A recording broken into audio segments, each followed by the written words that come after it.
की जहाँ तक बात है, पूरे बिहार भर से जितने भी ब्रह्मर्षि समाज के लोग हैं जोशो खरोश के साथ इस कार्यक्रम में सम्मिलित होने। ये कारण तो देखिए, दो चीज़ है इसमें। एक तो सबसे पहले तो इस जाति जनगणना पे ही सवाल है।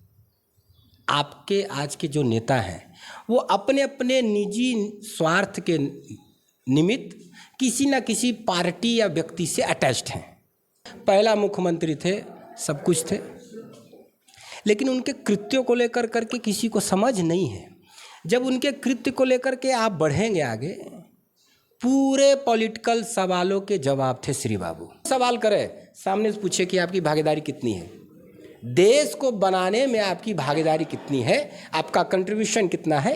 पूरी ताकत के साथ बेगूसराय जीडी कॉलेज पहुंचिए। नमस्कार, मैं हूं गुलशन कुमार और आप देख रहे हैं मगध टाइम्स।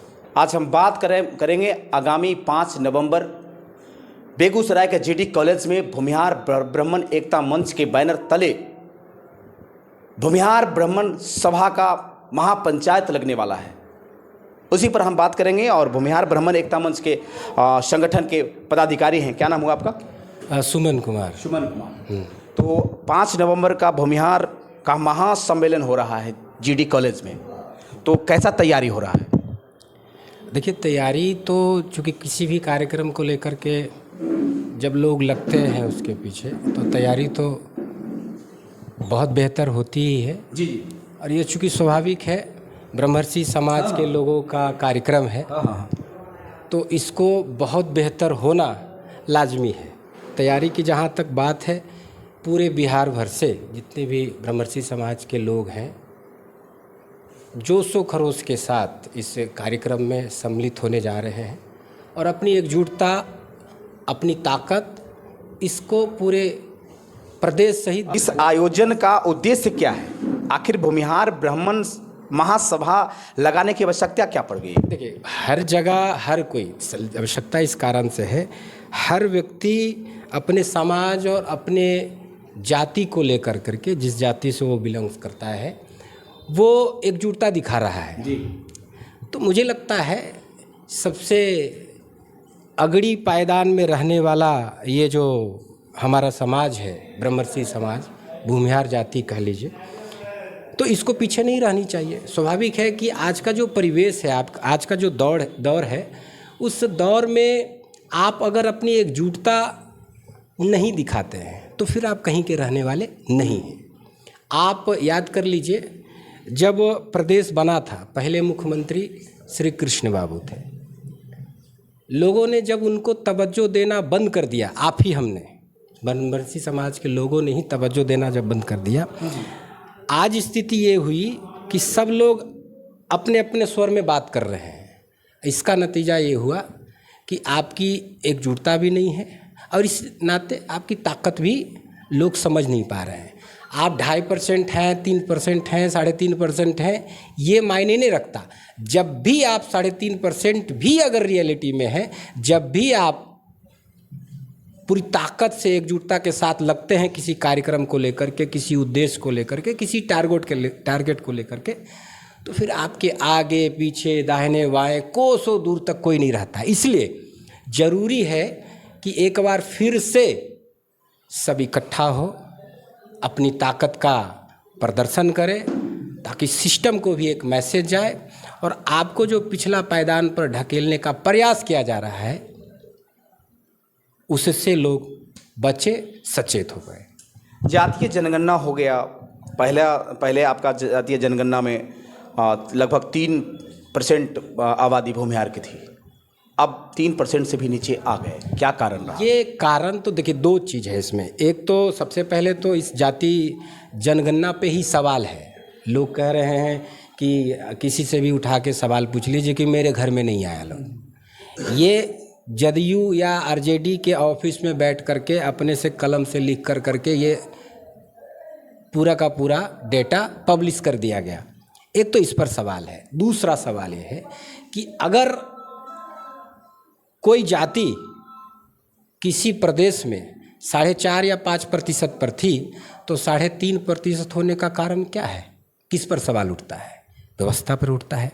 यहाँ का जो पॉलिटिकल इन्वायरमेंट है, जो सिस्टम है, कहीं ना कहीं किसी रूप से क्या इस समाज को कतरने का प्रयास कर रहा है, इस समाज को मेन स्ट्रीम से हटाने का प्रयास कर रहा है। अब इसी कारण है कि लोग पलायन कर गए। सुमन जी, आप तो इसलिए दोनों सवाल है। पहला सवाल कि इस पूरे के पूरे जनगणना के डेटा पर ही सवाल है। दूसरा कि अगर ये डेटा सही है तो यादवों की संख्या 20% हो गई और भूमिहार को ककोड़ा खा गया। कौन खा गया? तो आपके दोनों सवाल तो सरकार पर ही है। दोनों आपके भी नेता पार्टी में बड़े पद पर हैं, उन्होंने अभी तक सवाल नहीं इस पर उठाया। देखिए, सबसे बड़ी सवाल ये है कि आपके नेता कौन है? आपकी जाति के नेता नहीं, राष्ट्रीय अध्यक्ष ललन सिंह हैं। इस पूरे मसले पर एक सवाल है। श्री बाबू का नाम हर कोई जानते हैं। श्री बाबू के बारे में गाहे बगाए सब ये भी समझते हैं, जानते हैं कि बड़ी बड़ा नेता थे, बहुत अच्छा नेता थे, पहला मुख्यमंत्री थे, सब कुछ थे। लेकिन उनके कृत्यों को लेकर करके किसी को समझ नहीं है। जब उनके कृत्य को लेकर के आप बढ़ेंगे आगे, पूरे पॉलिटिकल सवालों के जवाब थे श्री बाबू। आपके आज के जो नेता हैं वो अपने अपने निजी स्वार्थ के निमित्त किसी न किसी पार्टी या व्यक्ति से अटैच्ड हैं। तो उनको जाति का वोट तो चाहिए, लेकिन जातियों के लिए कुछ करने का ना उनमें मादा है और ना वो इस तरह का इन्वायरमेंट है उस जाति में।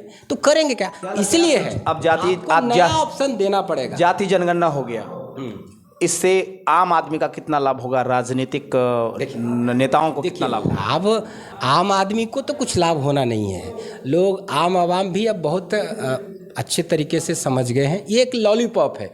नरेंद्र मोदी जैसे शख्सियत को रोकने का एक लास्ट उपाय है, क्योंकि नरेंद्र मोदी के सामने ये कोई टिकते नहीं है, लोकप्रियता में, पब्लिसिटी में या फिर विश्वसनीयता में। गणना से आम व्यक्ति का नहीं, राजनीतिक लोगों का फायदा होने वाला है। वो भी एक परिवार को, लालू जी के परिवार को, राजनीतिक पार्टी को भी नहीं।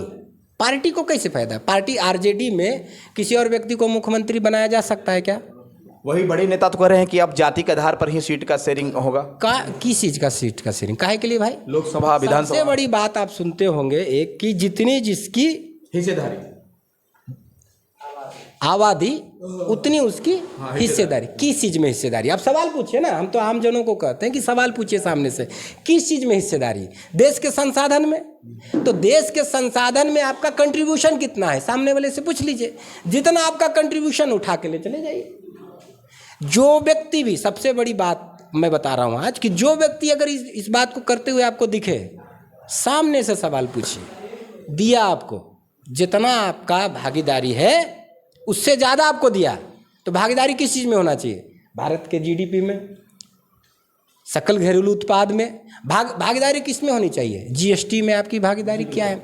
भागीदारी किस में होनी चाहिए? इनकम टैक्स में भागीदारी होगी। देश किससे चल रहा है? इनकम टैक्स से। उसी संसाधन को नोच के खाना चाह रहे हैं ना। और क्या है? जमीन ले लीजिएगा भूमिहार का, भूमिहार क्या करेगा? तोड़ नहीं देगा, बैठल है कोई भी। अपने हिसाब से जिसका जो जमीन है उसको ले लीजिएगा। ये तो लॉलीपॉप है, जातियों को लड़ाने का सिर्फ एक ड्रामा है। तो आप संसाधन पर कह रहे हैं, तो संसाधन में जितना आप कंट्रीब्यूशन दीजिए उससे ज़्यादा ले चले जाइए। तो कंट्रीब्यूशन देगा कमाने वाला लोग, कंट्रीब्यूशन देगा बिजनेस करने वाला लोग। बिजनेस क्या कर रहा है जी? एक के साबुन से भैंस भी धो रहे हैं, के साबुन से आप नहा भी ले रहे हैं। अब कितना कंट्रीब्यूशन दे रहे हैं सिस्टम को? तो आप भागीदारी ले लीजिए, हिस्सेदारी, लेकिन भागीदारी सुनिश्चित करिए। एक बात हम जो कहना चाह रहे, कोई सवाल करे सामने से पूछे कि आपकी भागीदारी कितनी है, देश को बनाने में आपकी भागीदारी कितनी है, आपका कंट्रीब्यूशन कितना है, उस हिसाब से हिस्सेदारी लीजिए। सरकार को भी डाटा जारी करना चाहिए। देखिए, डाटा जारी करना चाहिए। सरकार की जातीय जनगणना का डाटा जारी हुआ, सरकार ये भी होना चाहिए कि देश में कंट्रीब्यूशन किनका, शेयरदारी किनका, हर चीज वही है ना। तो ये कैसे आएगा? आप सवाल करिए। जैसे ही आपको पूछता है आप डर गए कि अरे बाप रे बाप सब ले जाएगा हिस्सेदारी। पूछिए सामने वाले से तुम्हारी भागीदारी कितनी है, उस हिसाब से आपको हिस्सेदारी दिया। सबसे बड़ा सवाल ही। दूसरा, सरकार को किसी जाति विशेष से भी मतलब नहीं है। क्या लगता है आपको?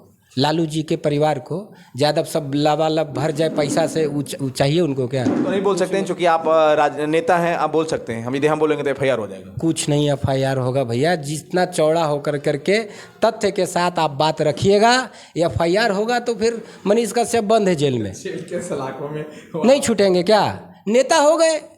अगर तेजस्वी जी बहुत दूरदर्शी वाला व्यक्ति रहते, ये सब कांड नहीं करते। बिना हिंग फिट करी के मनीष कश्यप नेता हो गया, देश लेवल का नेता हो गया। तो मुद्दा बनाया जाए, छूटेगा।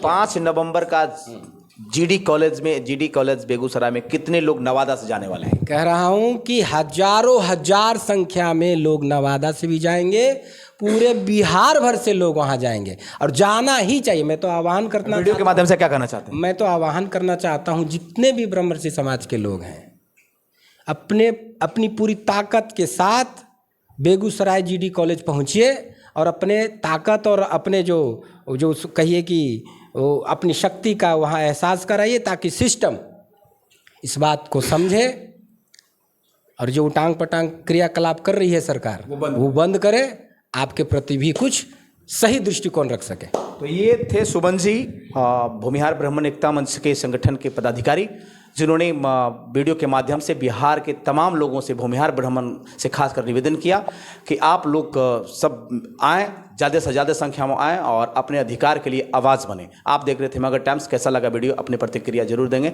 और इस वीडियो को ज़्यादा से ज़्यादा शेयर करेंगे। धन्यवाद।